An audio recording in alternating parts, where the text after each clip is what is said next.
رمضان كريم فتح يا عليم 30 يوم فيه هنا وسعاد. الله الله الله الله الله الله.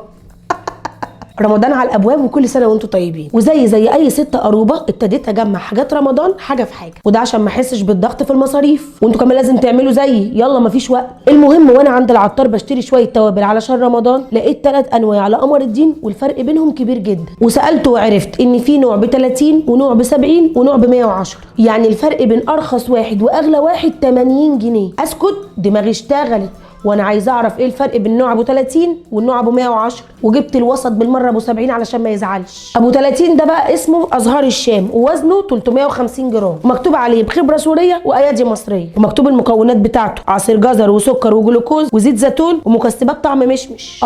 علشان كده رخيص، لانه معمول بالجزر مش بالمشمش، في بس مكسبات طعم المشمش. طب نشوف ابو 70 ده، وزنه اعلى شويه 400 جرام، مستورد ومن سوريا. مكوناته ايه بقى؟ عصير مشمش، ايوه هو ده قمر الدين بتاعنا اللي احنا متعودين عليه. وطبعا في برده سكر وجلوكوز وزيت زيتون، بس مكتوب انه مدهون بزيت زيتون لعدم الالتصاق، يعني هو بيتطبق الشرايح بتاعته دي ما بتلزقش ببعضها وانت بتطلعيه. كده كده هنفتحهم ونشوف. تعالوا بقى ناخد اخر حاجه معانا، وهي الاحلام، وكلنا عارفينه اللي ب 110، وده برده مكوناته عصير مشمش وسكر وجلوكوز وزيت زيتون. اذا كده المقارنه بين ابو 70 وبين ابو 110، لان الاثنين فيهم عصير مشمش. وعايزه اقول لكم على حاجه، ده انا وانا بحكي لاختي قالت لي انها جابت الاحلام ده من السوبر ماركت ب 125، انا بقى جايباه من عند العطار ارخص ب 110. تعالوا بقى نفتحهم الثلاثه وندوق ونشوف. اول حاجه ازهار الشام ابو 30 جنيه. طبعا الفرق كمان في التغليف، الاكياس مختلفه، بس كل واحد هيجيب اللي على قد ظروفه. اولا هو رقيق، بصوا،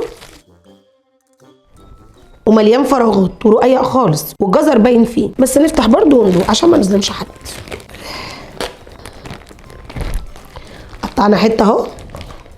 بصوا هو سكره زياده، ده اول حاجه، وطعم الجزر باين فيه عن المشمش. لو تاخدوا بالكم ده 350 جرام و 30 جنيه. ابو 70 برده مش نفس الوزن، ده 350 وده 400. البشير ده اللي هو مستورد من سوريا.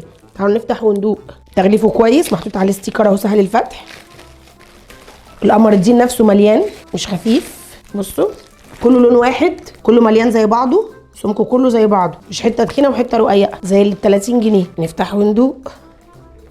ماسك نفسه اهو، مش ملزق لانه فيه زيت زيتون بين الطبقات عشان ما تلزقش على بعضها.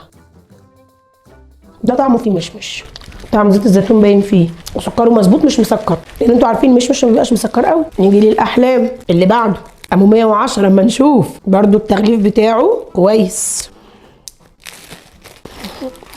سمكه مظبوط اهو، بصوا سمكه كله زي بعضه. نفتح حته ونشوف. سهل هو بيتقطع، بصوا